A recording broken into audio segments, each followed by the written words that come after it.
Thank you, Deputy Speaker. I rise today to speak on the Government Business Program, which includes, as noted, the Regulatory Legislation Amendment Reform Bill, the Energy and Land Legislation Amendment Energy Safety Bill and the Anti-Vilification Bill.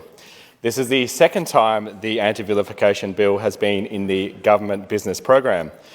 It was originally in there last sitting fortnight ago, for debate and vote, but then the government changed their business program to only debate it last sitting week, seemingly because of all the uproar about it from so many community groups and organisations, including the ACL, jurist groups and more.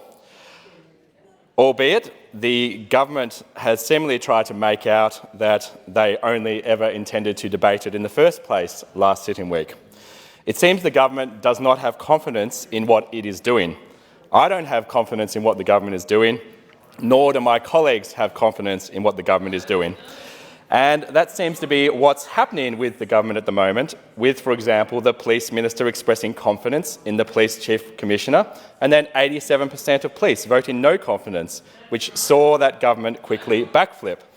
This shows a government out of touch after over 10 years in power, not knowing what its people want and trying to divert from its own failures, like with this government business program like with this anti-vilification bill in the government business program.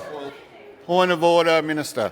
It's a noble effort, but he's a long way. The honourable member is a long way from this debate. I'll take that relevance. I will counsel the member for Mornington, similar to the member for Tarneit, that the context is acceptable in regards to the government's program, but please stay within the procedural debate. Of course, Deputy Speaker, it is of course important to give context to this debate, but moving to the specific government business program that we are debating today, and as the member for Evelyn pointed out, we are opposing this business program in its entirety. And as the member for Evelyn pointed out as well, it is in part because there is less transparency from this government, and they have sought to block us and denied us from having consideration in detail on certain bills and more.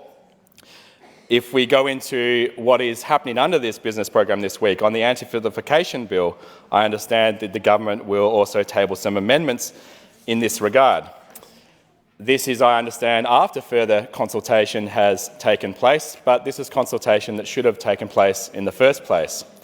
And I understand that these amendments still won't go to address many of the concerns that have been raised by Jewish community groups, the ACL, and many other constituents and more.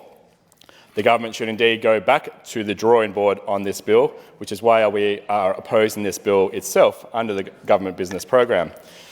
Then we move, Deputy Speaker, to the Energy and Land Legislation Amendment Energy Safety Bill 2025. This bill is pitched as a key reform to modernise energy safety laws in Victoria, yet it raises concerns about the broad sweeping powers handed to regulators with the potential for excessive penalties. Another example of big government regulation where tradies could be penalised for trying to do their jobs. While aspects of this bill, such as moving bushfire mitigation plans to a 5-year cycle, have merit, the government's plan to axe advisory committees like the Electric Line Clearance Consultative Committee only reduces expert oversight and transparency. And finally, on the Regulatory Legislation Amendment Reform Bill, the final bill on the government's business program. This is a huge omnibus bill proposing changes to 16 different acts across 9 portfolios.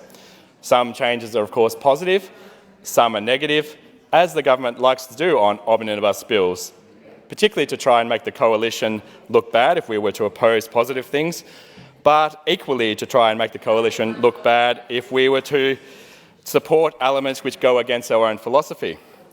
Now, this is primarily an administrative bill. However, there are some concerns about new fees and charges around property transactions, Service Victoria's expanded fee charging powers and various licensing provisions. We have a cost of living crisis, and this government seems hell-bent on increasing the cost of housing, rents and more, with 57 or is it 58 or more new taxes introduced since they have been in government. And we look at the Paran and Werribee by-elections as well. This government is on the nose, and it is time they listen to the public. Order.